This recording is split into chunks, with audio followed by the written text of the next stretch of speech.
Well, hi everybody, it's lovely to be back with you, and this is the last story time of my time as headmaster, because do you know I've been here for nearly 22 years, and it's made me think about all the stories and songs that I've sung with the children over the years. And you know, one of my favourites is about this wonderful man here, Postman Pat, and of course his little cat there, Jess.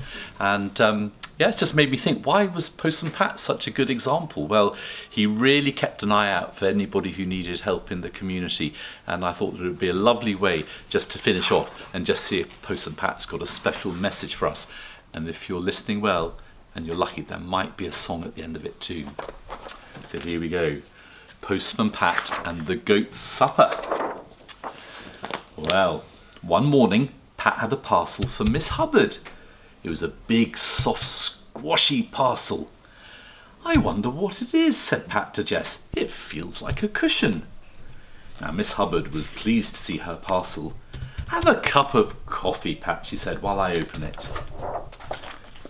Well, it wasn't a cushion at all. It was a blue jumper, and she tried it on. "Ah, lovely," she said. "Just the thing for wearing on my bike on chilly days. It's from Cousin Nellie in Nelson." "What a kind cousin," said Pat. "Does she knit things for men?" "Oh, I don't think so," said Miss Hubbard. "Oh, that's a pity," said Pat.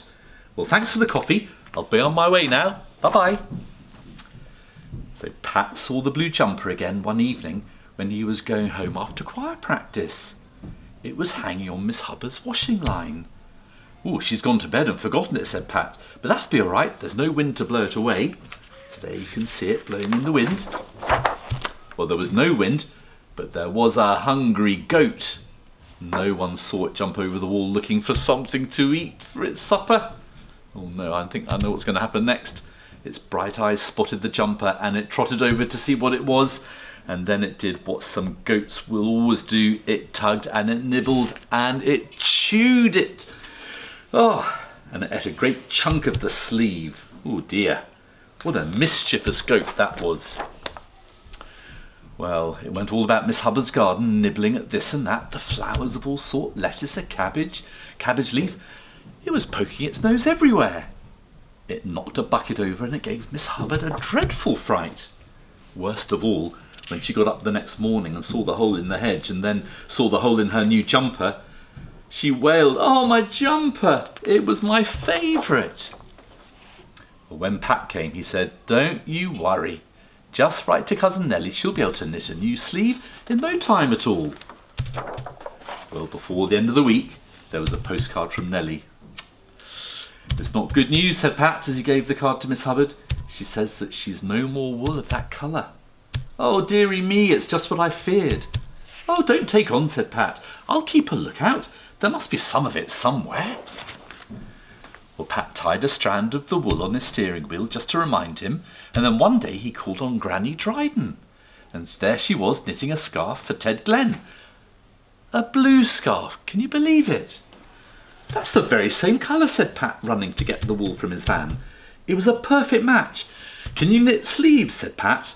"Well, I was knitting sleeves before you were born," said Granny Dryden. So Pat told her all about Miss Hubbard and her jumper. Sounds like one of Alf's goats to me," said Granny Dryden. "I have a lot of that colour. I was wondering what to do with it." So Granny Dryden knitted a new sleeve, and Miss Hubbard said her mended jumper was just like new, and never again did she leave it out to dry at night. And as for Alf's goat, well, Alf mended the hole in the fence, and it had to make do with oats and grass for its supper after that. No more jumpers. So I hope you enjoyed that, and you in the mood for a sing-song? Well, I hope so, because you know this is one of my favourites now, and it's all about Postman Pat and his black and white cat. Here we go. Postman Pat, Postman Pat, Postman Pat and his black and white cat. Early in the morning, just as day is dawning, he picks up all the post bags in his van. Postman Pat, Postman Pat, Postman Pat and his black and white cat.